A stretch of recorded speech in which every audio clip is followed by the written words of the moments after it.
You know, when I signed up for the Galactic Defense Initiative, I thought the worst thing I'd have to deal with was maybe some unruly Vorthan pirates, or perhaps a minor diplomatic incident involving stolen space cheese. What I didn't expect was to be assigned to a joint species tactical unit that included humans. Humans.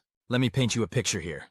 I'm Zix'tal Vorthak. Yes, I know, it sounds like someone gargling gravel, but that's Klexxian for you. And I'm what you might generously call a seasoned operative. I've been around the galaxy a few times, seen things that would make a Regellian mind squid weep, and I thought I knew what dangerous looked like. Then I met Lieutenant Commander Dave Reeves. Dave, because apparently humans shorten everything, including their own names, which seems like peak efficiency or peak laziness, I haven't decided which, was standing in the briefing room looking like he'd rather be literally anywhere else. He had that distinctly human expression that I'd learned to associate with either deep contemplation or complete mental vacancy. With humans, it's genuinely impossible to tell the difference. So, said Commander Veltar, our Andromedan unit leader, his 4 eyes blinking in sequence like some kind of biological disco ball. We have been assigned a joint mission to investigate the disappearance of Research Station Kepler 442b. Research Station Kepler 442b. Catchy name, right? About as creative as calling a star Hot Glowy Thing number 7. But apparently this particular station had gone dark 3 cycles ago, and since it was conducting classified research, which, in my experience, always means something that will probably kill us all, High Command wanted a mixed-species team to investigate. The station was researching temporal displacement technology, Veltar continued, which immediately made my secondary stomach clench. Time travel. Of course it was time travel, because regular space travel wasn't dangerous enough for these lunatics. Dave raised his hand. Actually raised his hand like we were in some sort of educational hatchery. Yes, Lieutenant Commander? Veltar's voice carried that subtle tone that suggested he was reconsidering his life choices. So, just to clarify, Dave said in that casual human way that somehow made even the most serious topics sound like casual conversation. We're going to investigate a missing space station that was messing around with time travel. And it just vanished?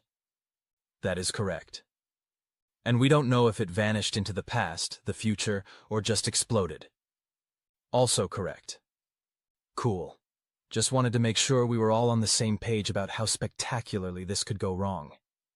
And that, my friends, was my introduction to the human concept of gallows humor. Personally, I prefer my humor to have less potential for actual gallows, but humans seem to thrive on the stuff. The rest of our team consisted of myself, Veltar, a Regellian engineer named Kix, who communicated primarily through color-changing patterns on his translucent skin, and 2 more humans, Sergeant Rebecca Walsh, who looked like she could arm wrestle a combat mech and win, and Specialist Tommy Chen. Wait, no, that name's off limits. Let me call him Specialist, Tommy Barnes. Yes, Tommy Barnes, who appeared to be roughly 12 years old, but allegedly had advanced degrees in theoretical xenobiology and applied common sense, whatever that meant. So, I said, because someone had to ask the obvious question. What exactly makes humans qualified for this mission? Dave looked at me with what I would later learn was his "you poor naive alien" expression. Well, Zix, we're really good at making bad situations worse, and then somehow making them better again through sheer bloody-mindedness and creative application of violence. That's not actually reassuring. Wasn't meant to be. Rebecca chimed in with, plus, we're apparently the only species crazy enough to voluntarily investigate temporal anomalies without having a complete nervous breakdown first. Cheeks flashed a pattern of alarmed orange and purple, which roughly translated to, wait, what now? Oh, didn't anyone mention? Tommy said cheerfully. 17 different species have been offered this mission. 16 of them declined. The Zephyrians actually declared war on the concept of time travel itself rather than take the assignment. I felt my scales ripple in what humans would probably call a cold sweat. And the humans volunteered? Volunteered? Dave laughed, a sound that somehow managed to be both reassuring and terrifying. Hell no, we got voluntold. But honestly, this is exactly the kind of stupid, dangerous nonsense that we're weirdly good at. Commander Veltar made a sound that I think was supposed to be commanding, but came out more like a sigh of resignation. The ship departs in 6 hours. I suggest you all prepare accordingly. As we filed out of the briefing room, I caught up to Dave. Question? Shoot. In your professional opinion, how likely are we to die horribly on this mission? Dave stopped walking and gave this some serious consideration. Well, Zix, I'd say there's about a 60% chance we all die horribly. A 30% chance most of us die horribly, and maybe a 10% chance we pull off something so ridiculously improbable that we'll be legends. And you're okay with those odds? Buddy, he said, clapping me on the shoulder with enough force to rattle my exoskeleton. Those are the best odds I've seen all month. That should have been my first clue. Chapter 2. Space travel is boring until it isn't. The journey to Kepler 442b took 3 standard days, which gave me plenty of time to observe my human teammates in their natural habitat. And by natural habitat, I mean confined metal tube hurtling through the void of space, which apparently brings out some interesting behavioral patterns. Dave spent most of his time reading what appeared to be technical manuals, but were actually something called trashy sci-fi novels. When I pointed out the irony of reading science fiction while literally living in space, he just shrugged and said, "Yeah, but in these books the aliens are way more interesting." Thanks, Dave. Really feeling the love there. Rebecca, meanwhile, had turned the ship's tiny gym into what I can only describe as a temple to human masochism. She seemed to believe that the appropriate response to potential mortal danger was to lift heavy objects repeatedly until her muscles screamed. When I asked her about this, she explained it was stress relief. Wouldn't meditation be more relaxing? I suggested. Kid, she said while doing something called deadlifts that looked like a form of ritualized suicide. I tried meditation once. Spent 20 minutes thinking about all the ways this mission could go wrong. Nearly gave myself a panic attack. I'll stick to iron therapy. Tommy, true to his apparent age, had somehow managed to hack into the ship's entertainment system and was binge-watching something called historical documentaries, which, upon closer inspection, turned out to be recordings of humans doing increasingly stupid things for the amusement of other humans. Educational? I asked, watching a human attempt to jump over a wheeled vehicle while on fire. Absolutely, Tommy said seriously. Understanding human risk assessment is crucial for xenobiology. See, this guy thinks he can clear that car, which means he's either calculated the physics perfectly or has no understanding of physics whatsoever. And which do you think it is? Oh, definitely the second one. Humans are terrible at risk assessment. That's why we're so good at this job. I was beginning to see a pattern here. The only crew member who seemed remotely normal was Keeks. And that's probably because Rigelians communicate through color patterns, so I couldn't tell if he was being weird or not. For all I knew, his current blue-green swirl meant, "I'm composing epic poetry," or "I'm having an existential crisis about the nature of time." With Rigelians, both were equally likely. "Hey, Zix," Dave called from across the common area. "Come settle an argument for us." Oh, good. Human arguments. This should be educational. What's the disagreement? Rebecca thinks that if we encounter hostile aliens, we should shoot first and ask questions later. Tommy thinks we should try to communicate with them and understand their motivations. I think we should set something on fire and see what happens. I stared at them. And you want me to choose between these options? Yeah, which approach seems most sensible to you? The one where we don't die? See, that's not really an option, Rebecca said matter-of-factly. Death is always an option. The question is whether we die like cowards or like heroes. Or like idiots, Tommy added helpfully. That too. I realized I was witnessing something profound here. Humans didn't seem to fear death, so much as they feared dying in an uninteresting way. It was like they had collectively decided that if they were going to cease existing, they might as well make it memorable. You know, I said slowly, most species spend considerable effort trying to avoid dangerous situations. Most species are sensible, Dave agreed. We gave up on sensible sometime around the point where we decided to strap ourselves to controlled explosions and hurl ourselves into space. You know that's not actually how space travel works, right? I mean, technically no, but spiritually, absolutely. Veltar chose that moment to emerge from the bridge, his 4 eyes blinking, and what I'd learned was his trying to maintain command authority while questioning every life choice that led to this moment pattern. We will be arriving at the station in approximately 4 hours, he announced. I suggest you all prepare for whatever we might encounter. Any word from the station? Rebecca asked. Nothing. Complete radio silence. Power readings? Inconsistent. The station appears to be flickering. Tommy perked up. Flickering how? According to our sensors, it appears to be shifting between multiple temporal states. Sometimes it reads as newly constructed, sometimes as ancient ruins, and sometimes it doesn't register at all. Cool, said Dave. So we're investigating a ghost station that exists in multiple time periods simultaneously.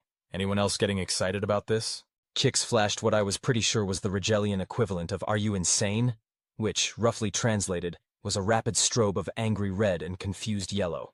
"I'm going to go check our equipment," Rebecca announced. "Make sure everything's in working order." "Good idea," Veltar agreed. "I suggest we all—" He was interrupted by an alarm klaxon that made my auditory organs want to crawl inside my skull and hide. "What's that?" I asked, though I had a sinking feeling I already knew.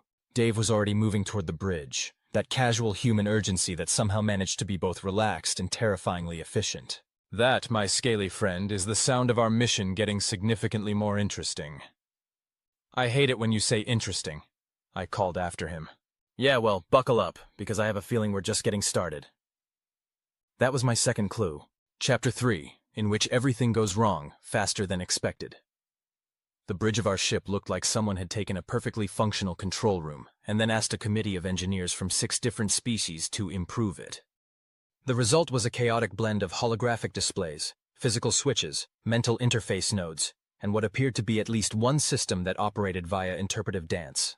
Veltar was standing at the central command console, all 4 of his eyes focused on the main display, with the kind of intensity usually reserved for watching your retirement savings evaporate in real time.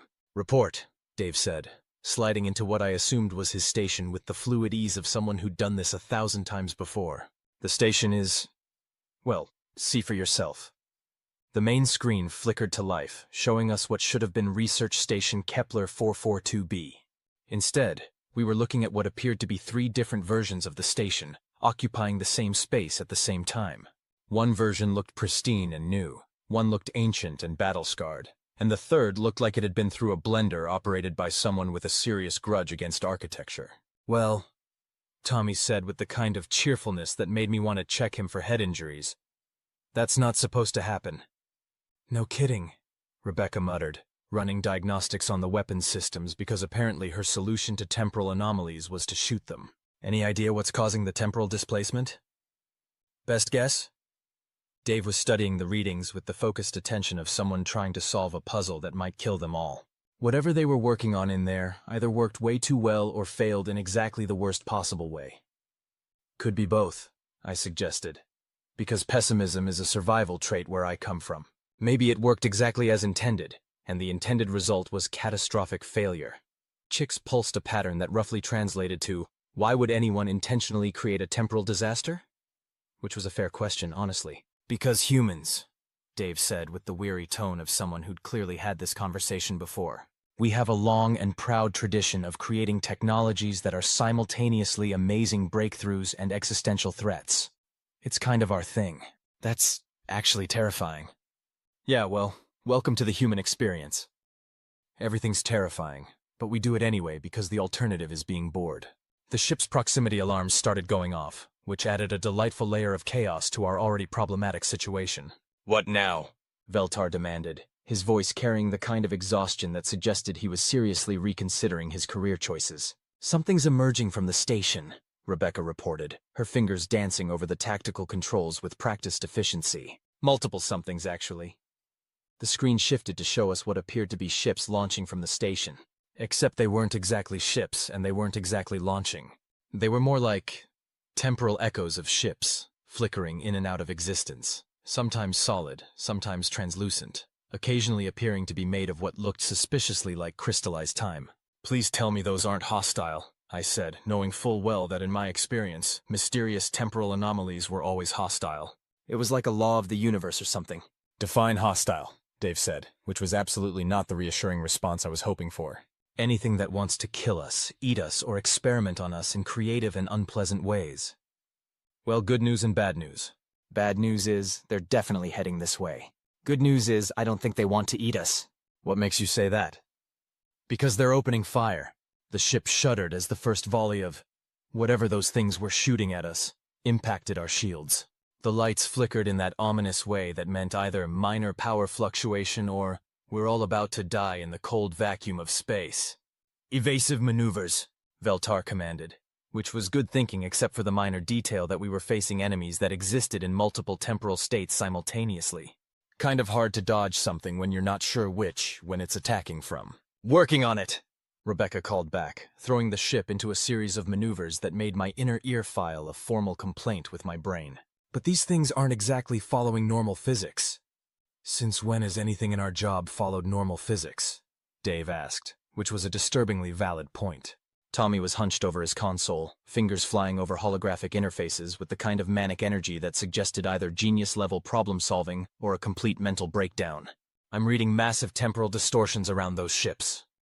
It's like they're existing in multiple time streams at once. Can we use that against them somehow? I asked, because I was still clinging to the naive hope that this situation might be salvageable. Maybe, Tommy said, which in my experience was human for, I have an idea that will either work brilliantly or kill us all in a spectacular fashion. Define maybe, Veltar demanded, executing another impossible maneuver that made our artificial gravity hiccup in alarming ways. Well, if I can modulate our shield frequency to match their temporal displacement pattern, I might be able to phase us partially out of sync with their weapons. Might? Okay, probably. There's like a 70-30 chance it works. And if it doesn't work? I asked, though I was pretty sure I didn't want to know the answer. If it doesn't work, we'll probably get scattered across 17 different time periods and cease to exist in any meaningful sense. Dave grinned, which was somehow more terrifying than anything else that had happened so far. I like those odds. Do it. Are you insane? I screeched, my voice hitting frequencies that probably violated several interstellar noise ordinances. Probably, Dave admitted cheerfully. But insanity is just sanity that hasn't been properly calibrated for the situation. Tommy was already implementing his plan, his hands moving over the controls with the kind of confidence that was either admirable or completely delusional. The ship's hum changed pitch, rising to a whine that made my scales itch, and suddenly the enemy fire was passing through us like we were made of vapor. It worked! Tommy shouted with the kind of glee usually reserved for major scientific breakthroughs or successful explosions. Of course it worked, Dave said calmly. Humans are excellent at impossible things. It's the possible stuff we struggle with. But our celebration was short-lived, because the temporal ghost ships had apparently figured out our trick and were adapting their fire patterns to match our new phase variants. They're learning, Rebecca reported with the grim satisfaction of someone who'd expected this exact scenario. Weapons are starting to connect again. How long before they fully adapt? Veltar asked. Maybe 10 minutes, maybe 10 seconds. Time's kind of flexible around here. Right, Dave said, and I could practically see the gears turning in his head as he formulated what was undoubtedly going to be a terrible plan. Change of strategy. We're going to dock with the station. The bridge went silent except for the sound of various alarm systems having what I can only describe as electronic nervous breakdowns. I'm sorry, Veltar said with the careful precision of someone trying to convince themselves they'd misheard something. Did you just suggest we dock with the temporally unstable research station that's spawning hostile time ghosts? Yep. The station that exists in multiple temporal states simultaneously? That's the one? The station that's probably what created this mess in the first place? Bingo. Kix flashed a pattern that I'm pretty sure was the Regellian equivalent of, "What the hell is wrong with you people?" Look, Dave said with the patient tone of someone explaining something obvious to very slow children. We can't outrun these things, we can't outfight them, and we can't hide from them. But if we get inside the station, we might be able to figure out what's causing the temporal distortions and shut it down. Or, I pointed out reasonably, we could all get scattered across time and space and spend eternity existing as temporally displaced particles. Yeah, that's also a possibility, Dave admitted. But here's the thing about humans, Zix. When we're faced with certain death, we don't just accept it. We find the most unlikely, dangerous, and completely insane solution possible, and then we do that instead. That's not a survival strategy. That's barely even a strategy at all. And yet, Rebecca added with a grin that could have cut steel, here we are, still breathing and still causing problems for hostile aliens across the galaxy. Fine, Veltar said with the resignation of someone who'd clearly given up on the concept of sensible command decisions. But I wanted on record that this was the humans' idea. Noted and logged, Dave confirmed. Tommy, can you get us through their defenses? I can try to sync our approach with the station's temporal fluctuations, Tommy said, already working on what I assumed was another impossibly complex plan. If I time it right, we should be able to slip through during one of the phase shifts. Should? Okay, probably. Maybe. Look, temporal mechanics isn't exactly a well-established science, all right? I'm basically making this up as I go along. Story of my life, Dave muttered, which was absolutely not reassuring. And that's how I found myself strapped into an acceleration couch, hurtling toward a temporally unstable research station while being chased by hostile time ghosts, listening to humans plan our survival based on theoretical physics and blind optimism. I was beginning to understand why the other 16 species had declined this mission. Chapter 4. Docking Procedures for Fun and Temporal Displacement. You know what they don't teach you in standard galactic defense training? How to dock with a space station that exists in 3 different time periods simultaneously while being shot at by enemies that may or may not be real, depending on which temporal reference frame you're using. It's a significant oversight in the curriculum, really. Tommy's plan, such as it was, involved matching our ship's temporal phase to the station's primary timeline, while Rebecca laid down covering fire at targets that kept shifting between past, present, and future. Meanwhile, Dave was manually piloting our approach because apparently the navigation computer had decided that temporal anomalies violated its programming and was having what could generously be called a software-based nervous breakdown. Approaching Docking Bay 7, Dave announced with the kind of calm professionalism that suggested either complete confidence or complete dissociation from reality. Tommy, how's our phase sync? Fluctuating wildly, but I think I can stabilize it for maybe 30 seconds. 30 seconds? I squeaked. That's not enough time to dock. It is if you're not picky about safety protocols, Rebecca said cheerfully while firing at enemies that kept teleporting around us like violent temporal ping-pong balls. I'm always picky about safety protocols. Then you're going to hate this, Dave said, throwing our ship into a maneuver that I'm pretty sure violated several laws of physics and at least one law of common sense. The docking bay was rushing up to meet us at what I considered an alarming rate, especially considering that it kept shifting between looking like a normal docking bay, a twisted wreck of metal and debris, and what appeared to be some kind of crystalline structure that hurt to look at directly. 10 seconds to dock, Dave announced. Phase sync holding, Tommy reported with the kind of intense concentration usually reserved for diffusing explosives or performing surgery. Targets neutralized, Rebecca added, which I assumed meant she'd successfully shot at the temporally displaced enemies until they'd stopped shooting back. 5 seconds. Still holding. 3. Sync fluctuating. 2. I'm losing it. 1. And then we hit the docking bay with all the grace and precision of a meteor impact, which is to say we crashed into it and somehow survived through what I can only assume was sheer cosmic irony. The ship groaned, sparked, and made several sounds that definitely weren't in the normal operations section of the manual. But we were inside the station. The docking clamps had somehow engaged correctly, and according to the environmental readings, we had breathable atmosphere on the other side of the airlock. Well, Dave said with satisfaction, that went better than expected. Better than expected? I demanded. We just crash-landed in a temporally unstable research station while being chased by hostile time ghosts. Exactly. I was expecting us to be dead by now. Chicks pulsed a pattern that roughly translated to, human logic is an oxymoron, which I was beginning to think was the most accurate thing anyone had said all day. Veltar was running diagnostics on the ship's systems with the methodical efficiency of someone who'd clearly done this before. Hull integrity is holding, but we've got damage to the temporal shielding, and the main drive is offline. So we're stuck here until we can make repairs? I asked, though I was pretty sure I already knew the answer. We're stuck here until we figure out what's causing the temporal distortions and shut it down, Dave corrected. The repairs are secondary. How is staying alive secondary? Because staying alive isn't the mission. Figuring out what happened to this station is the mission. Staying alive is just a nice bonus. Tommy was already suiting up in full environmental gear, apparently eager to explore a station that existed in multiple time periods at once. According to the station's schematics, the temporal research lab should be in Section C, Sublevel 7. Should be? Rebecca asked, while checking her weapons with the kind of thoroughness that suggested she expected to use them soon. Well, that's where it was when the station was built. But given the temporal fluctuations, it could be anywhere now. Or anywhen.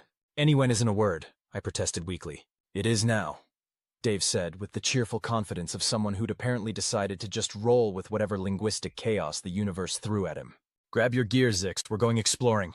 Can't we just not? Can't we sit here in the ship where it's relatively safe and let someone else deal with the temporal nightmare? Someone else like who? Rebecca asked reasonably. I don't know. Temporal specialists? Time travel experts? People who actually know what they're doing? You're looking at them, Dave said, which was absolutely not the reassuring response I was hoping for. You're time travel experts? Hell no. But we're experts at dealing with situations that make no sense and probably shouldn't exist. Time travel just happens to fall into that category. Veltar finished his diagnostics and joined us at the airlock. I'll remain with the ship to monitor communications and attempt repairs. The rest of you will investigate the station and determine the source of the temporal distortions. Standard away team protocol? Rebecca asked. Define standard, Dave said. Because I'm pretty sure there's no standard protocol for investigating a station that exists in multiple timelines simultaneously. Standard as in, try not to get killed, and if you do get killed, make sure it's for a good reason, she clarified. I can work with that. As we prepared to enter the station, Tommy pulled up a holographic display showing the station's layout. Or rather, what the layout should have been, because the actual layout was apparently subject to temporal variance and could change without notice. Okay, so the plan is simple, he explained with the kind of optimism that made me want to check him for head injuries. We make our way to the research lab, figure out what they were working on, and hopefully find a way to shut down whatever's causing the temporal distortions. And if we can't shut it down? I asked.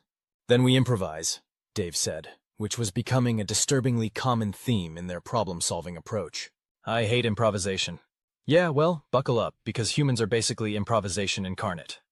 The airlock cycled open with a hiss that somehow managed to sound ominous, and we stepped onto Research Station Kepler 442b. Or rather, we stepped onto 3 different versions of Research Station Kepler 442b simultaneously, which was exactly as disorienting as it sounds. The corridor we entered was simultaneously clean and well-maintained, battle-scarred and damaged, and overgrown with what appeared to be crystalline structures that pulsed with their own internal light. It was like looking at a triple-exposure photograph of the station's past, present, and future all at once. Well, Dave said with the kind of calm acceptance that suggested he'd seen weirder things. This is going to be interesting. Stop saying that word, I pleaded. Every time you say interesting, something terrible happens. Correlation isn't causation, Zix. In my experience with humans, correlation is usually causation wearing a disguise. Rebecca was already moving forward, her weapon ready, and her attention focused on the overlapping corridors ahead of us. Motion sensors are picking up movement. Could be automated systems, could be survivors, could be temporal echoes. Could be hostile temporal echoes of automated systems that used to be survivors, Tommy added helpfully. I really wish you hadn't said that, I muttered, because in my experience, suggesting a worst-case scenario to humans was basically the same as placing an order with the universe. We advanced through the temporally unstable corridors, and I began to understand why 17 different species had declined this mission. The station was a maze of overlapping possibilities, where a corridor might lead to 3 different destinations depending on which temporal state you were synchronized with. Doors opened onto rooms that existed in different time periods, and occasionally we'd glimpse figures moving through the station who were clearly operating on completely different timelines. This is fascinating, Tommy said, recording everything with scientific enthusiasm that bordered on the disturbing. The temporal displacement isn't random. There's a pattern here, like the station is cycling through different temporal states in a specific sequence. Can you predict the pattern? Rebecca asked. Maybe. Give me a few more data points and I might be able to map the temporal fluctuations. How long? Dave asked. Maybe an hour, maybe a day. Time is flexible here. Right. Well, until then, we navigate by intuition and blind luck. That's not a navigation method, I protested. It is for humans, Dave said with a grin. We've been using it for millennia. And that's how I found myself following a group of humans deeper into a temporally unstable research station, guided by nothing more than their apparently unshakable confidence that everything would work out somehow. I was beginning to understand why humans were considered either the most dangerous or the most useful species in the galaxy, depending on whether they were pointing their chaos at you or at your enemies. Chapter 5. The Science of Making Things Worse. Research Station. Kepler 442b had apparently been designed by someone who believed that the optimal laboratory environment involved as many confusing corridors, unmarked doors, and inexplicable architectural features as possible. Under normal circumstances, this would have been merely annoying.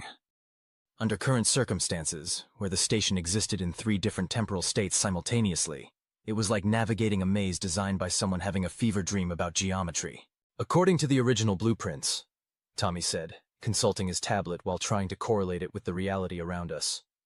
We should be approaching the main research lab in about 50 meters. Should be, Rebecca noted. But according to my eyes, we're approaching what looks like either a cafeteria, a weapons storage room, Or some kind of crystalline garden that definitely wasn't in the original design. She was right. The corridor ahead of us split into 3 distinct paths that occupied the same physical space. One led to what appeared to be a normal research facility dining area, complete with tables and chairs that flickered in and out of existence. Another opened onto a room full of military-grade equipment that looked like it had been through a war. The third revealed a space filled with those strange crystalline structures we'd been seeing throughout the station, pulsing with an internal light that made my optical organs water. Well, Dave said with the kind of practical acceptance that I was learning to associate with human problem-solving, when faced with 3 mutually exclusive realities, pick the one that's most likely to have answers. Which one is that? I asked. The scary one. They're all scary. True. But the crystalline garden is scary in a completely new way, which suggests it's related to whatever experimental disaster created this mess. Dave's logic was simultaneously completely sound and utterly terrifying, which seemed to be a recurring theme with humans. We advanced toward the crystalline structures, and as we got closer, I began to pick up energy readings that made my sensor arrays file formal complaints with my nervous system. Whatever these things were, they were generating massive amounts of temporal energy. Are those... Tommy began, then stopped and started taking readings with scientific equipment that beeped in ways I didn't like. Are those what? Rebecca demanded, keeping her weapon trained on the crystals because apparently her solution to temporal anomalies was to be ready to shoot them. Crystallized time, Tommy finished, his voice carrying the kind of awe usually reserved for significant religious experiences or major explosions. I think these are actual fragments of temporal energy that have somehow solidified into physical form. Is that possible? I asked, though I was beginning to learn that asking whether something was possible around humans was generally a waste of time. Theoretically, no, Tommy admitted. But practically, we're looking right at it, so apparently the universe has some opinions about what's theoretically possible. Cheeks, who had been relatively quiet during our journey through the station, suddenly burst into a rapid pattern of alarmed colors that roughly translated to, "Danger! Danger! Something is very wrong here." "What's he saying?" Dave asked. Roughly translated, he's suggesting that we should leave immediately and possibly evacuate this entire sector of space, I interpreted. Noted. Tommy, what do these crystals actually do?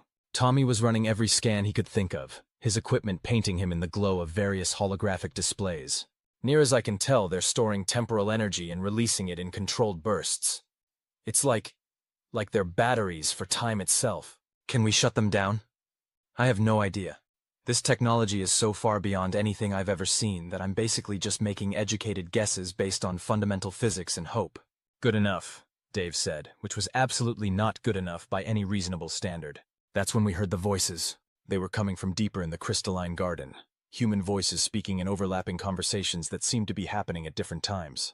One voice was excited, talking about breakthroughs and possibilities. Another was worried, discussing safety protocols and potential risks. A third was panicked, shouting about containment failures and emergency evacuations. Temporal echoes, Tommy explained. We're hearing conversations that happened at different times in the station's history, all playing back simultaneously.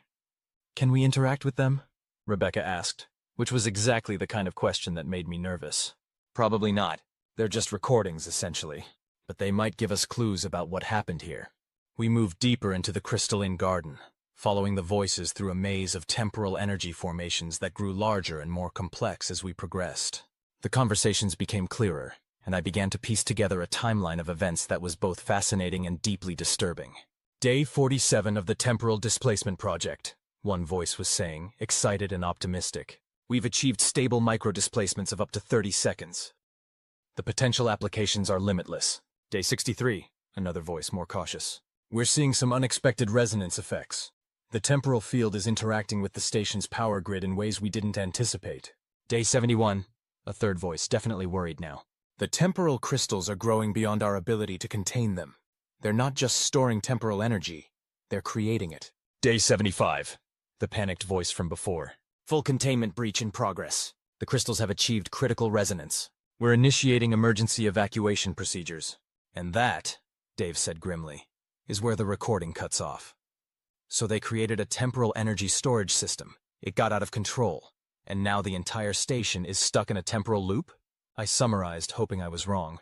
Not exactly a loop, Tommy corrected, studying the crystals with the focused attention of someone trying to solve a puzzle that might explode.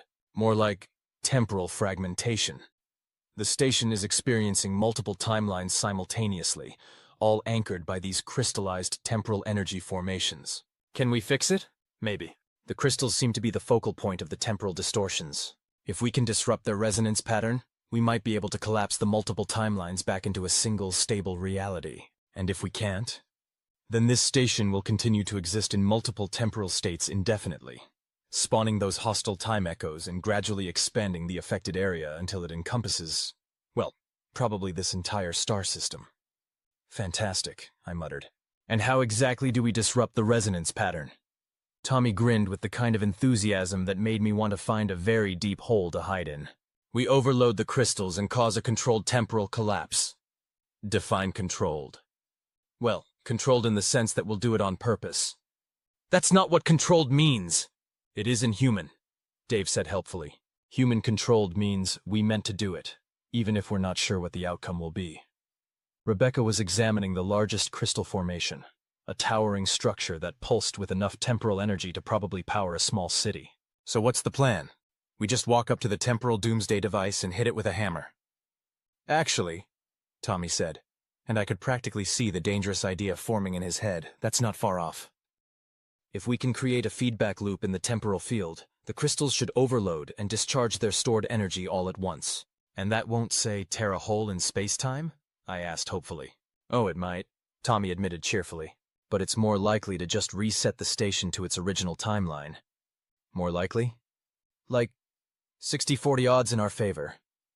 Dave clapped his hands together with the enthusiasm of someone who'd just been offered the chance to do something spectacularly dangerous. I like those odds. What do we need to do? We need to get to the central control room and recalibrate the temporal field generators to create a resonance cascade.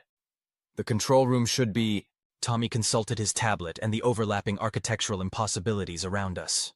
Somewhere in this general area, assuming it still exists in a timeline we can access. Right, Rebecca said, checking her equipment with the methodical efficiency of someone preparing for combat. Standard search pattern?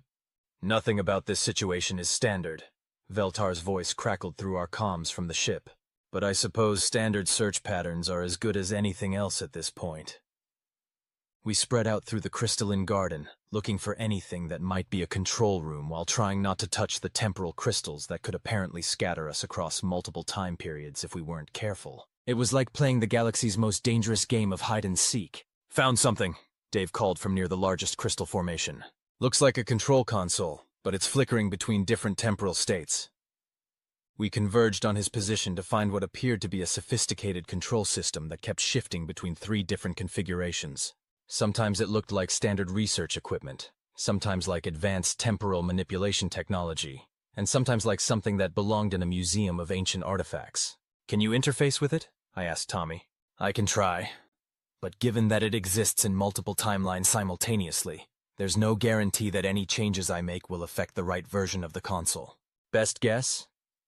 I think I need to synchronize with the console's temporal state, and then implement the feedback cascade while maintaining phase coherence with the crystal matrix. I stared at him.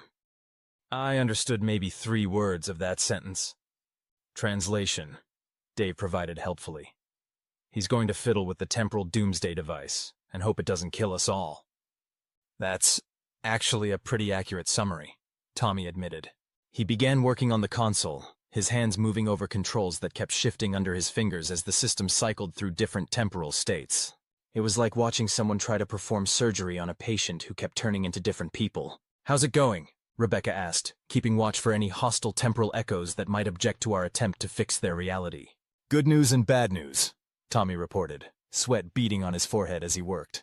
Good news is I think I can create the feedback cascade. Bad news is the process will take about 10 minutes, during which time the temporal instability is going to get significantly worse. Define significantly worse, I said, though I was pretty sure I didn't want to know. Well, the station might start experiencing rapid temporal fluctuations. Hostile echoes might become more aggressive, and there's a small chance that we might temporarily cease to exist. How small a chance? Maybe 20%? That's not small. It is compared to our current chances of surviving if we don't try this, Dave pointed out with infuriating logic. Tommy began the feedback cascade process, and immediately the station around us began to vibrate with temporal energy. The crystalline formations started pulsing faster, their light growing brighter and more unstable. The overlapping timelines began to fluctuate more rapidly, creating a dizzying kaleidoscope of past, present, and future. "Hostile contacts incoming," Rebecca announced, raising her weapon as temporal echoes of the station's security systems began to materialize around us. They looked like standard security drones, except they kept shifting between different configurations and occasionally appeared to be made of crystallized time. "How long do you need?" Dave asked Tommy while drawing his own weapon. 8 more minutes. Right. Standard defensive formation. Try not to shoot anything that might be load-bearing temporal energy. And that's how I found myself in a firefight with hostile security drones that existed in multiple timelines simultaneously, while a human scientist attempted to create a controlled temporal explosion that might either save us all or scatter our atoms across several centuries. Just another day working with humans, really. The security drones were problematic. They kept phasing in and out of different temporal states, which meant that sometimes our weapons hit them and sometimes our weapons passed right through them like they weren't there. Meanwhile, their weapons seemed to work just fine regardless of which timeline they were firing from. "These things are cheating," I complained, diving for cover behind a crystal formation that I really hoped wasn't going to explode. "Yeah, well, temporal combat isn't exactly covered in standard tactical training," Rebecca replied, laying down suppressing fire at targets that kept teleporting around the battlefield. 6 minutes! Tommy called out, his voice strained with concentration as he worked on the console that was now flickering so rapidly between temporal states that it was giving me a headache. "Can you work faster?" Dave asked, putting 3 rounds into a security drone that promptly disappeared and then reappeared behind him. "I'm working as fast as I can. Temporal mechanics doesn't really have a hurry-up option." Keeks had found his own cover and was flashing patterns of alarm and confusion, which roughly translated to, "This is exactly the kind of situation my species evolved specifically to avoid." The temporal fluctuations were getting worse. Reality kept shifting around us, showing us glimpses of the station at different points in its history. Sometimes we were fighting in a pristine research facility, sometimes in a battle-scarred ruin, and sometimes in what appeared to be an alien landscape that definitely hadn't been part of the original station design. 4 minutes, Tommy announced. "The fluctuations are accelerating," I observed, which was probably obvious to everyone but seemed worth mentioning. "Yeah, that's expected," Tommy said, not looking up from his work. "We're essentially destabilizing the entire temporal matrix. Things are going to get weird before they get better. Weirder than this? Oh, much weirder." As if to prove his point, the station suddenly flickered, and we found ourselves standing in what appeared to be the same crystalline garden. But now it was populated by temporal echoes of the original research team. We could see them working, hear their conversations, but they couldn't see us. We were witnessing events that had happened weeks ago. "Fascinating," one of the echo scientists was saying. "The temporal crystals are exceeding all our projections. We might actually be able to achieve stable macro displacement." "I'm reading some concerning resonance patterns," another echo replied. "The crystals are beginning to achieve self-sustaining growth." "That's impossible. Our calculations show—" The echoes flickered and disappeared as we shifted back to our current timeline, where the security drones were still trying to kill us, and Tommy was still trying to save us all. 2 minutes, Tommy called out. "The hostiles are adapting their tactics," Rebecca reported. "They're starting to coordinate attacks across multiple timelines," which was exactly as problematic as it sounded. The security drones had apparently figured out that they could attack us from past and future simultaneously, creating a crossfire that existed in multiple temporal dimensions. "Can we adapt our tactics too?" I asked hopefully. "Not really," Dave admitted, firing at a drone that was attacking us from what appeared to be next Tuesday. "We're still operating in a single timeline. They've got the advantage." 1 minute, Tommy announced, and the temporal fluctuations reached a crescendo that made reality itself seem to vibrate like a guitar string. The crystalline formations were now pulsing so rapidly that they appeared to be solid light, and the temporal echoes were coming so fast that the station was a blur of overlapping possibilities. I could see past, present, and future all at once, and it was exactly as disorienting as you'd expect. 30 seconds! The security drones made one final coordinated assault, attacking us from multiple timelines simultaneously in what appeared to be a desperate attempt to stop Tommy's work. Rebecca and Dave returned fire with the kind of grim determination that suggested they had no intention of dying before finding out whether Tommy's plan would work. 10 seconds! Is it going to work? I shouted over the temporal chaos. "Probably," Tommy replied, which was not as reassuring as I'd hoped. 5, 4, 3, 2, 1. Tommy activated the feedback cascade. The universe held its breath, and then everything went white. Chapter 6. in which we learn that success and disaster are often the same thing. You know what they don't tell you about temporal feedback cascades? They're loud. Not just regular loud, but loud in dimensions that your auditory organs aren't designed to process. It's like being punched in the ears by the concept of sound itself. When the universe finally stopped screaming and the light faded to something that wouldn't cause permanent optical damage, I found myself lying on the floor of what appeared to be a perfectly normal research facility. No temporal echoes, no crystalline formations, no security drones existing in multiple timelines simultaneously. Just a regular, boring, non-temporally displaced research station. Did it work? I asked, though I was almost afraid to hear the answer. Define work, Dave said from somewhere nearby, his voice carrying that particular note of exhaustion that suggested he'd just survived something that should have killed him. I sat up carefully, making sure all my limbs were attached and functioning in the correct temporal reference frame. Around me, the rest of the team was picking themselves up off the floor with the methodical care of people checking to make sure they still existed in only one timeline. "We're alive," Rebecca observed, which seemed like a good start. "We're in one piece," Tommy added, consulting his equipment to verify that they hadn't been scattered across multiple centuries. "We're in the correct timeline," Kix flashed, his pattern indicating cautious optimism mixed with residual terror. "And the temporal distortions?" Veltar's voice crackled through our comms. Tommy ran a full-spectrum analysis, his instruments painting the air with holographic displays that thankfully no longer showed impossible readings. "Gone." "Completely collapsed. The station is existing in a single stable timeline." "So we fixed it?" I asked hopefully. "We fixed the temporal instability," Dave confirmed. "But, of course there was a but. There's always a but when humans are involved." "But what?" "Well, we're not exactly sure which timeline we fixed it in." I stared at him. "What do you mean, which timeline?" Tommy looked up from his readings with the expression of someone who'd just realized something important and slightly problematic. "The feedback cascade collapsed all the temporal states into a single stable reality. But we don't know if we're in the original timeline, one of the alternate timelines, or some kind of hybrid composite of all the timelines." "Does it matter?" Rebecca asked with the practical mindset of someone who is just happy to be alive and unscrambled across multiple centuries. "Well, it might explain why the station looks different," Tommy said, pointing around us. He was right. The research facility we were standing in was definitely not the same as the one shown in the original blueprints. It was more advanced, for one thing, with technology that looked like it was decades ahead of what should have been possible. The walls were covered with displays showing research data that used scientific principles I didn't recognize, and the equipment looked like someone had taken standard temporal research gear and upgraded it with knowledge from the future. "So we're in a timeline where the research was more successful?" I asked. "Maybe. Or we're in a timeline where they had help. Help from who?" That's when we heard the footsteps.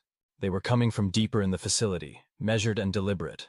Definitely biological rather than mechanical. Someone was alive on the station, and they were coming to investigate our arrival. "Survivors?" Rebecca suggested, though she was already moving into a defensive position because apparently her default response to unexpected footsteps was to prepare for combat. "Or temporal echoes that achieved independent existence," Tommy offered helpfully.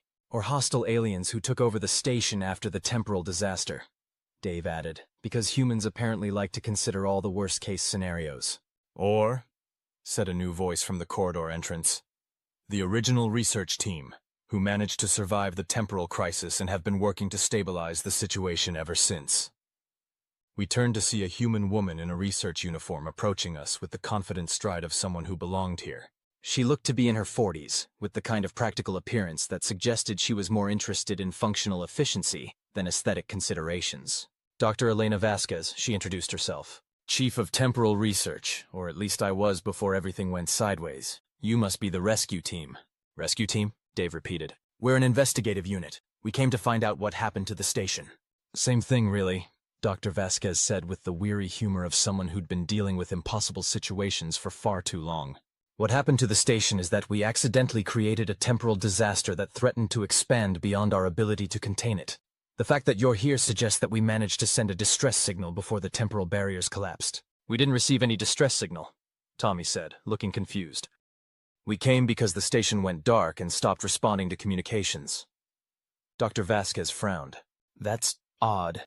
We've been broadcasting on all frequencies for weeks, trying to warn everyone to stay away until we could resolve the situation." "What's the current date?" Dave asked, and I could see him starting to piece together what was probably another problematic situation. "March 15th, 2347. Dr. Vasquez replied. Tommy checked his chronometer and went slightly pale. According to our instruments, it's April 2nd, 2347. So either our instruments are wrong, or we've somehow jumped forward in time, Rebecca observed with the kind of calm acceptance that suggested she was getting used to temporal anomalies. Or, Dr. Vasquez said slowly, you're from a different timeline entirely, one where events unfolded differently. Is that possible? I asked, though I was beginning to learn that asking whether something was possible around temporal research was generally pointless. At this point, I'm not sure what's possible and what isn't, Dr. Vasquez admitted. The temporal experiments created some unexpected results. She led us deeper into the facility, past laboratories filled with equipment that looked like it had been designed by someone with access to technology that wouldn't be invented for decades. Scientists in research uniforms moved between workstations with the focused efficiency of people working on something important. How many survivors? Dave asked. 43 of the original 70-person research team. We lost some in the initial temporal cascade, and others were displaced to different time periods. Displaced how? Scattered across the timeline. Some of them ended up in the past, some in possible futures. We've managed to retrieve a few of them, but the rest? She shrugged with the resignation of someone who'd accepted that some problems didn't have solutions. And the hostile security systems? Rebecca asked. Temporal echoes of our automated defenses, operating on corrupted programming from multiple timelines simultaneously. They were designed to protect the station, but when the timelines started overlapping, they couldn't distinguish between authorized personnel and potential threats. Tommy was practically vibrating with scientific curiosity. How did you stabilize the temporal field? We didn't exactly. We've managed to contain it, but the underlying instability is still there. The temporal crystals are still growing, still generating energy. We've just learned to work around them. She led us to a massive central laboratory where the temporal crystals rose from the floor like a forest of crystallized time. But unlike the chaotic, dangerous formations we'd seen before, these were contained within energy fields and monitoring equipment that seemed to be keeping them stable. Impressive, Tommy breathed, studying the containment systems with the kind of professional admiration that suggested he was already trying to figure out how to replicate them. Necessary, Dr. Vasquez corrected. These crystals are the key to everything. They're not just storing temporal energy. They're creating it. They've essentially become temporal generators, producing more time than they consume. Is that even theoretically possible? I asked. According to our previous understanding of temporal mechanics, absolutely not. According to our current reality, obviously yes. Dave was examining the crystals with the focused attention of someone trying to identify a potential threat. Are they stable? Define stable. They're not going to explode and scatter us across multiple centuries, if that's what you're asking. But they're also not going to stop growing, and eventually they'll generate enough temporal energy to affect the surrounding star system. So we haven't actually solved the problem, Rebecca observed. We've just postponed it. Basically, yes, which is why we've been working on a permanent solution. Such as? Dr. Vasquez smiled with the kind of expression that made me nervous. It was the same expression I'd seen on Tommy's face when he'd suggested creating a temporal feedback cascade, and on Dave's face when he'd decided to dock with a temporally unstable research station. It was the expression of someone who'd had a spectacularly dangerous idea. We're going to use the temporal crystals to send the entire station back in time to prevent the temporal experiment from ever happening in the first place. The laboratory went silent except for the hum of containment fields and the sound of several jaws dropping simultaneously. That's... Tommy began, then stopped and started over. That's completely insane. It's also the only solution that addresses the root cause of the problem, Dr. Vasquez pointed out with the calm logic of someone who'd clearly thought this through. If we prevent the temporal experiment from happening, the temporal crystals never form, the station never becomes temporally unstable, and the disaster never occurs. But that would create a temporal paradox, I protested. If the experiment never happens, then we never have a reason to go back and prevent it from happening. Temporal paradoxes are a theoretical concern, Dr. Vasquez said dismissively. Reality has already demonstrated that it's perfectly capable of handling multiple contradictory timelines simultaneously. That's not how causality works? Causality is more flexible than we originally thought, Dave said, and I could see him considering the plan with the kind of dangerous enthusiasm that made me want to hide behind something solid. The question is, can it be done? We think so. The temporal crystals have generated enough energy to power a controlled temporal displacement of the entire station. We just need to synchronize the displacement field and set the temporal coordinates for approximately 6 months ago, before the experiment began. And if it doesn't work? If it doesn't work, we'll probably create a temporal loop that traps the station in a recursive timeline, doomed to repeat the same events forever. I hate time travel, I muttered, which was becoming a recurring theme in my life. Time travel hates you too, Rebecca said helpfully. The question is, do we help them try this? Or do we try to evacuate the station and let someone else deal with the temporal disaster? Evacuating 43 people through hostile temporal anomalies while the crystal formations continue to grow isn't exactly a viable option, Dave pointed out. And if Dr. Vasquez is right about the temporal energy eventually affecting the surrounding star system, this becomes everyone's problem sooner or later. So we're really considering sending an entire space station back in time to prevent a temporal experiment that already happened? I asked, hoping someone would point out how insane this sounded. It's not the craziest plan we've implemented this week, Tommy said with scientific enthusiasm that was deeply concerning. Yes, it is. Okay, it's the craziest plan we've implemented this week so far, he corrected. But the week's not over yet. Dr. Vasquez was already leading us toward another laboratory filled with equipment that looked like someone had taken temporal manipulation technology and souped it up with parts from a dozen different scientific disciplines. The displacement procedure will take approximately 6 hours to implement, she explained. We'll need to recalibrate the temporal field generators, synchronize the crystal matrix, and hope that our calculations are correct. What are the odds of success? I asked, though I was pretty sure I didn't want to know. Roughly 50-50, Dr. Vasquez admitted. Either we successfully prevent the temporal disaster, or we create a new temporal disaster that's significantly worse. Dave grinned with the kind of expression that suggested he found those odds acceptable. I like it. When do we start? We start now, Dr. Vasquez said. Because according to our projections, we have maybe 12 hours before the temporal crystal growth reaches critical mass, and the problem becomes unsolvable. And that's how I found myself helping a group of human scientists implement a plan to send an entire space station back in time to prevent a temporal disaster that might or might not have already happened, depending on which timeline we were currently experiencing. Just another day working with humans. Chapter 7. Time Travel for Beginners and Other Bad Ideas. If there's one thing I've learned from working with humans, it's that their definition of carefully planned scientific procedure differs significantly from what most other species would consider reasonable. Case in point, the temporal displacement procedure that Dr. Vasquez and her team had developed involved what they called controlled temporal manipulation, but what I would describe as pointing a lot of dangerous equipment at reality and hoping it didn't break. The main displacement laboratory looked like someone had taken a perfectly functional research facility and then asked a committee of mad scientists to improve it with technology that probably shouldn't exist. Temporal field generators hummed with enough energy to power a small city. Crystalline formations channeled temporal energy through focusing arrays that hurt to look at directly, and holographic displays showed calculations that used mathematical principles I was pretty sure violated several laws of physics. So the plan is simple, Dr. Vasquez explained while her team made final preparations for what was either going to be humanity's greatest scientific achievement or their most spectacular failure. We use the temporal crystals to generate a displacement field around the entire station, then project ourselves back 6 months to before the original temporal experiment began. Simple, Dave repeated with the kind of tone that suggested he found the situation amusing. I like plans that are simple in concept and impossibly complex in execution. What happens to the research team when we arrive in the past? Tommy asked, because apparently he was the only one thinking about the practical implications of time travel. That's a good question, Dr. Vasquez admitted. Theoretically, we'll exist alongside our past selves until the point where the original timeline diverges. And then? And then we prevent the temporal experiment from happening, which should collapse the alternate timeline and leave us in a stable, disaster-free reality. Should, I noted.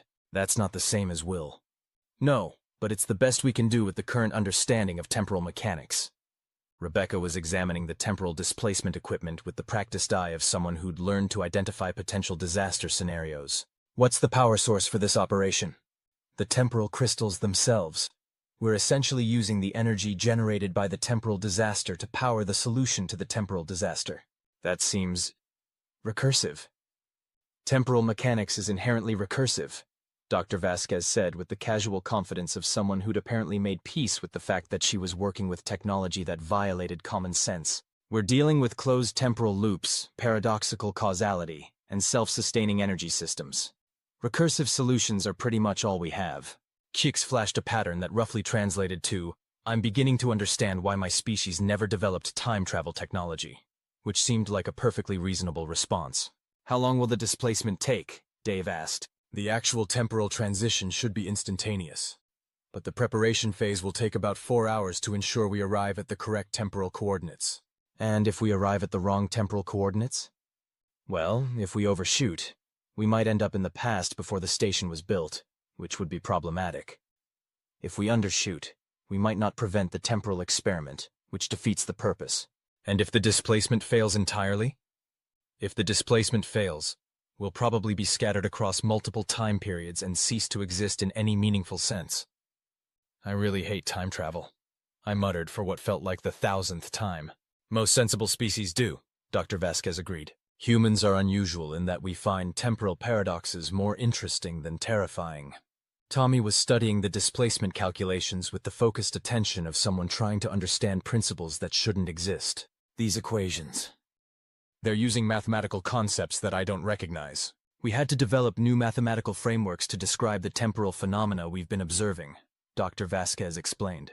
Standard physics doesn't really have the tools to deal with crystallized time and self-generating temporal fields. So you're using experimental mathematics to implement theoretical time travel based on temporal technology that violates known physics, I summarized. That's a pretty accurate description, yes. And this seems reasonable to you? Reasonable? No. Necessary? Absolutely. Dave was examining the temporal crystals with the kind of practical interest that suggested he was trying to identify potential failure points. What happens if the crystals become unstable during the displacement procedure? Best case scenario, the displacement fails and we remain in the current timeline.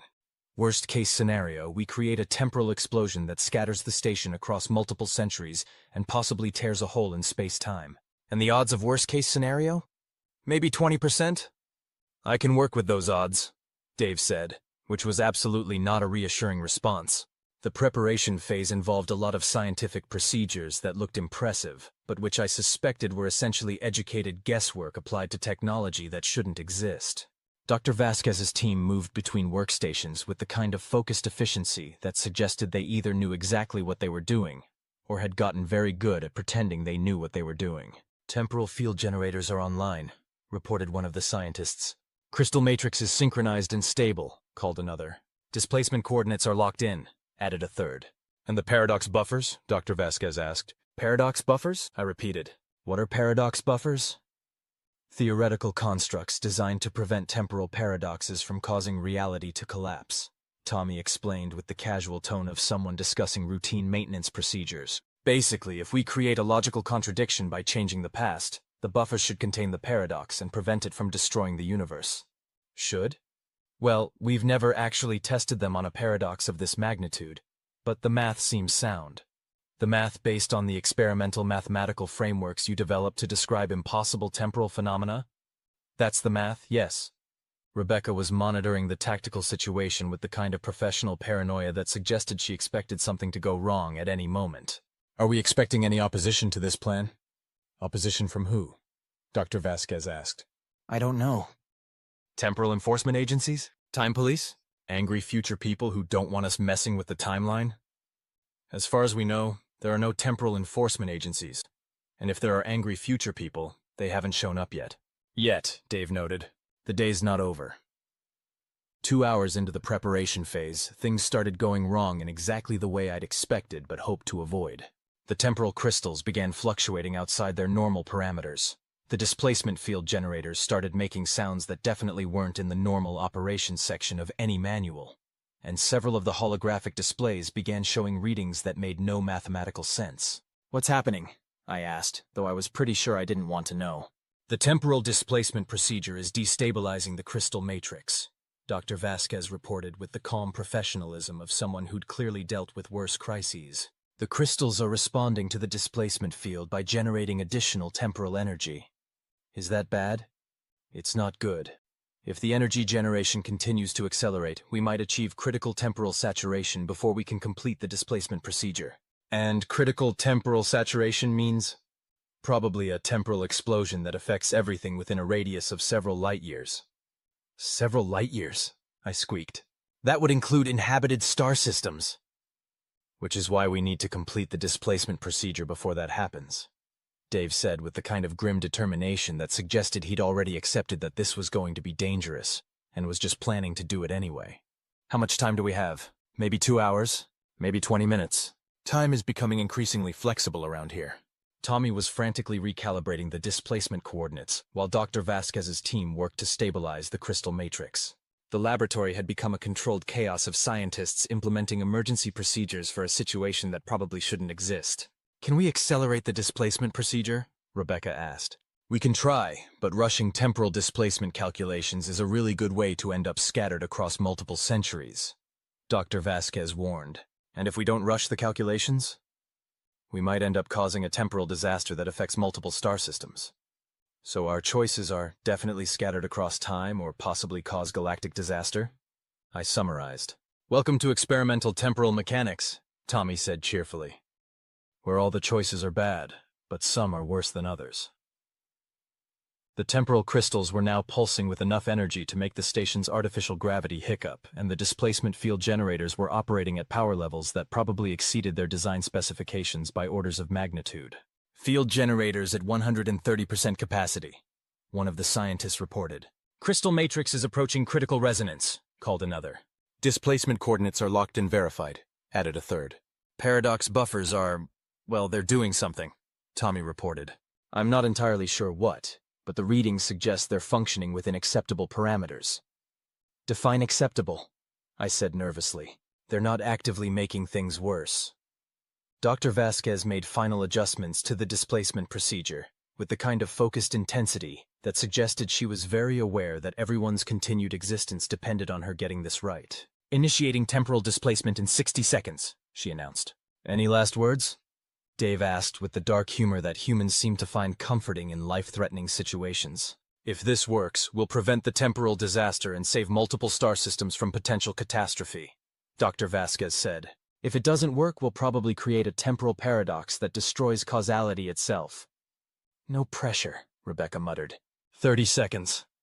The temporal crystals were now generating so much energy that they were visible as columns of pure light, and reality itself seemed to be vibrating like a guitar string. I could feel the displacement field building around us, a sensation like being wrapped in liquid time. 10 seconds. The universe held its breath. 5, 4, 3, 2, 1. Dr. Vasquez activated the temporal displacement procedure. Reality twisted, folded in on itself, and then... Chapter 8. Yesterday's tomorrow. Today. The thing about time travel is that it feels exactly like what you'd expect reality bending, physics-defying displacement through the temporal continuum to feel like absolutely terrible. It's like being turned inside out while falling upward through a tunnel made of crystallized nausea, while someone plays your entire life backwards at triple speed. When the universe finally stopped having an existential crisis and settled back into something resembling normal physics, I found myself lying on the floor of what appeared to be the same laboratory, except everything was different. The temporal crystals were gone, replaced by standard research equipment. The advanced technology had been replaced by conventional instruments that looked like they belonged in the correct time period. The walls showed normal status displays instead of impossible temporal calculations. Did it work? I asked weakly, trying to convince my inner ear that gravity was still pointing in the right direction. Define work, Dave replied from somewhere nearby, his voice carrying that familiar note of cautious optimism that suggested we'd survived something that should have killed us but weren't sure what we'd survived into. I managed to sit up and look around. The rest of the team was picking themselves up off the floor with the careful movements of people checking to make sure all their molecules had arrived in the same place at the same time. Dr. Vasquez was examining a chronometer with the focused attention of someone trying to determine whether they still existed in the correct century. According to the date displays, we're 6 months and 3 days before the original temporal experiment, she announced. We overshot slightly, but we're definitely in the past. And the temporal disaster? Tommy asked, running scans that thankfully showed normal readings instead of impossible temporal anomalies. No sign of temporal instability. No crystallized time formations. No hostile temporal echoes. We appear to be in a stable single timeline. So we fixed it? Rebecca asked with the kind of skeptical optimism that suggested she was waiting for the other shoe to drop. We appear to have prevented it, Dr. Vasquez corrected. The temporal experiment hasn't happened yet, which means the disaster never occurred. Chicks flashed a pattern of relieved blue and green that roughly translated to, finally, a timeline that makes sense. But now we have a different problem, Dave pointed out with the kind of practical thinking that made me nervous. We exist in a timeline where our past selves are about to conduct a temporal experiment that we know will cause a disaster. Simple, Tommy said with dangerous enthusiasm. We stop them. How do we stop ourselves without creating a temporal paradox? I asked. If we prevent our past selves from conducting the experiment, then we never experience the disaster, which means we never have a reason to travel back in time to prevent it. Temporal paradoxes are a theoretical concern, Dr. Vasquez said dismissively.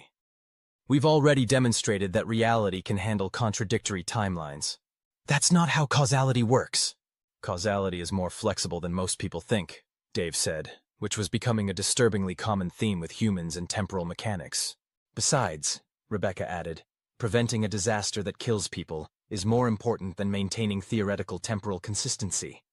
Which was both morally sound and scientifically terrifying, honestly. So what's the plan? I asked, dreading the answer. We find our past selves and explain the situation, Dr. Vasquez said with the kind of straightforward confidence that suggested she'd clearly thought this through. We show them the consequences of the temporal experiment and convince them not to proceed. And if they don't believe us, then we get creative. I was beginning to understand why the universe seemed to have a special relationship with humans. They approached impossible situations with a combination of scientific curiosity, moral determination, and complete disregard for theoretical limitations that somehow made the impossible merely improbable. We made our way through the station, which was both familiar and strange. It was definitely the same research facility, but without the temporal distortions and crystalline formations, it felt like a completely different place. Scientists moved between laboratories with the focused efficiency of people working on important projects, unaware that one of those projects would eventually threaten multiple star systems. There, Dr. Vasquez said, pointing toward a laboratory where we could see her past self working on equipment that I now recognized as early temporal manipulation technology. That's where it begins. Should we just walk in and introduce ourselves? Tommy asked. That might be a bit startling, Dave pointed out. Hey, past Dr. Vasquez, we're time travelers from 6 months in the future, and we're here to tell you that your research is going to cause a temporal disaster. Trust us. Actually, that's not far from what I was planning to say, Dr. Vasquez admitted. We approached the laboratory where past Dr. Vasquez was working alongside a team of researchers who looked focused and optimistic in the way that scientists do when they're on the verge of a major breakthrough. It was strange seeing people who were essentially the same individuals we'd just spent hours working with, but who had no memory of the temporal disaster that had shaped their future selves. Dr. Vasquez? Future Dr. Vasquez called through the laboratory entrance. Past Doctor. Vasquez looked up from her work with the mild annoyance of someone who'd been interrupted during a delicate procedure. Yes? Can I help you? I need to speak with you about the temporal displacement project. I'm sorry, but that research is classified. Unless you have proper clearance. Past Dr. Vasquez stopped mid-sentence as she got a good look at her future self. That's impossible. Actually, it's just improbable, future Dr. Vasquez said with the calm confidence of someone who'd had 6 months to get used to impossible situations. We need to talk. The conversation that followed was probably the most surreal diplomatic negotiation in galactic history. Future Dr. Vasquez explained the temporal disaster, showed sensor readings from the crystallized time formations, and described the consequences of the temporal experiment with the kind of detailed accuracy that only someone who'd lived through the disaster could provide. Past Dr. Vasquez listened with the kind of scientific skepticism that was both admirable and potentially catastrophic. Even assuming you're telling the truth about being time travelers, past Dr. Vasquez said after hearing the full explanation, the temporal calculations show that controlled micro-displacement is perfectly safe. Your calculations are missing several variables, future Dr. Vasquez replied. The temporal energy doesn't just dissipate, it crystallizes, and the crystals become self-sustaining generators of additional temporal energy. That's theoretically impossible.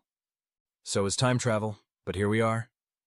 Past Dr. Vasquez examined the sensor readings and theoretical projections that her future self had provided, her expression shifting from skepticism to concern to outright alarm as she realized the implications. If these projections are accurate, she said slowly, then the temporal experiment wouldn't just fail. It would create a cascade reaction that could affect the entire star system. Which is why we traveled back in time to prevent it, Dave explained. It seemed like the most direct solution. Most direct, past Dr. Vasquez repeated. You traveled through time to prevent a temporal disaster that was caused by temporal research. When you put it like that, it does sound a bit recursive, Tommy admitted. It sounds completely insane. Welcome to working with humans, I said with the weary resignation of someone who'd learned to accept insanity as a standard operational parameter. The past research team was now examining the evidence with the kind of focused attention that suggested they were taking the threat seriously. Which was encouraging, because convincing scientists to abandon research that could revolutionize temporal mechanics was probably going to require significant evidence. Assuming we accept that this temporal disaster is a real threat, one of the past researchers said. What do you propose we do instead? Shut down the temporal research project, future Dr. Vasquez said firmly. Seal the temporal laboratory, destroy the research data, and find a different line of investigation. Destroy our research? Past Dr. Vasquez looked genuinely pained at the suggestion. This represents months of work toward a breakthrough that could change everything. It would definitely change everything, Rebecca said grimly, just not in a good way. The past research team exchanged glances with the kind of silent communication that suggested they were seriously considering the implications, which was good, because the alternative was having to convince them through more direct methods. All right, past Dr. Vasquez said finally. If there's even a chance that the temporal experiment could cause the kind of disaster you're describing, we have a moral obligation to prevent it. We'll shut down the project. Thank you, future Dr. Vasquez said with obvious relief. I know how difficult this must be. Well, it's not every day you get visited by time travelers who tell you that your life's work is going to cause a galactic disaster, past Dr. Vasquez replied with dry humor. But I suppose that's the nature of scientific research. Sometimes you discover that your hypotheses are wrong before you prove them. Speaking of which, Tommy said with the kind of curiosity that made me nervous. What happens to us now? Do we just exist in this timeline? Do we fade away because we prevented the disaster that caused us to travel back in time? That's a good question, future Dr. Vasquez admitted. Temporal mechanics doesn't really have established protocols for paradox resolution. Maybe we should worry about that after we've actually prevented the disaster, Dave suggested with practical logic. The past research team began the process of shutting down the temporal displacement project with the methodical efficiency of people who'd accepted that their breakthrough research was too dangerous to continue. It was strange watching them destroy equipment and delete files that represented months of work, but they approached it with the kind of professional resignation that suggested they understood the necessity. There, past Dr. Vasquez said as the last of the temporal manipulation equipment was powered down and secured. The project is officially terminated. No temporal experiments, no crystallized time formations, no galactic disasters, and no temporal paradox, Tommy added hopefully. That's when the alert Klexxian started sounding. What now? I asked, though I had a sinking feeling I already knew. Incoming ships, Rebecca reported, checking the station's tactical displays. Multiple contacts, unknown configuration. Time police? Dave suggested. Angry future people who don't want us messing with the timeline? I added.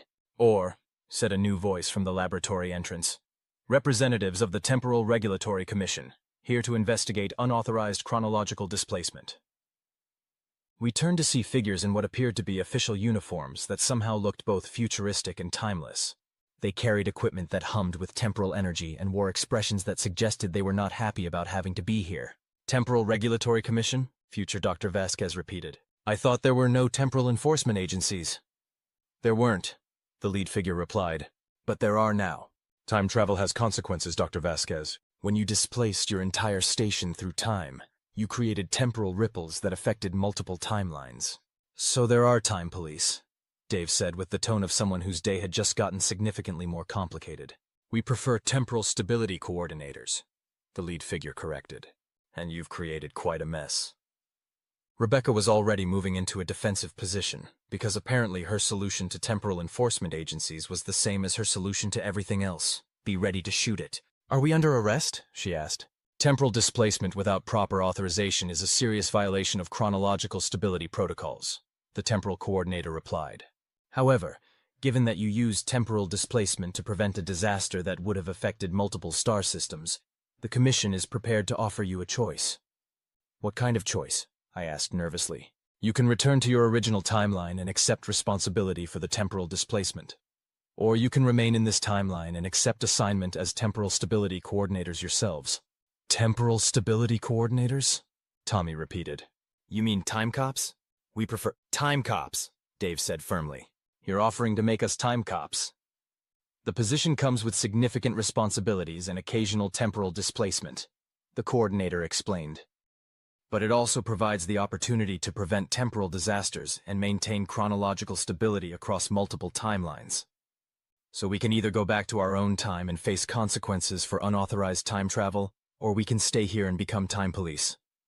I summarized. That's an accurate summary, yes. Are there benefits? Rebecca asked, because apparently she was considering career opportunities in temporal law enforcement. Full access to temporal manipulation technology, authorization for chronological displacement as needed, and the satisfaction of protecting reality from temporal threats. Dave grinned with the kind of expression that suggested he found the offer appealing. I like it. When do we start? You want to become time police? I asked incredulously. Think about it, Zix. We're already good at dealing with impossible situations that shouldn't exist. Time travel just happens to fall into that category. Besides, Tommy added with scientific enthusiasm, imagine the research opportunities. We'd have access to temporal technology from multiple timelines.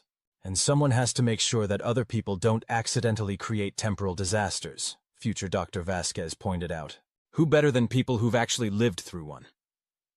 The temporal coordinator nodded approvingly. The Commission appreciates individuals with practical experience in temporal crisis management. What about the paradox? I asked.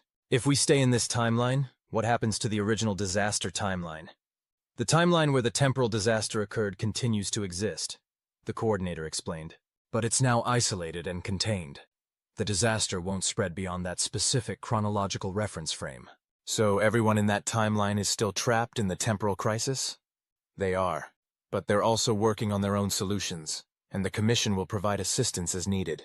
Rebecca was studying the temporal coordinators with professional interest. What kind of threats are we talking about? Rogue time travelers? Temporal criminals? Temporal criminals. Unauthorized chronological research. Paradox events, and occasionally hostile entities from alternate timelines, the coordinator listed. The work is challenging, dangerous, and occasionally impossible. Sounds like a typical Tuesday working with humans, I said with resignation. So, Dave said, looking around at the team with the kind of expression that suggested he'd already made his decision. Anyone interested in becoming time cops? I'm in, Rebecca said immediately. Definitely, Tommy agreed with scientific enthusiasm. It beats being scattered across multiple centuries, future doctor. Vasquez added.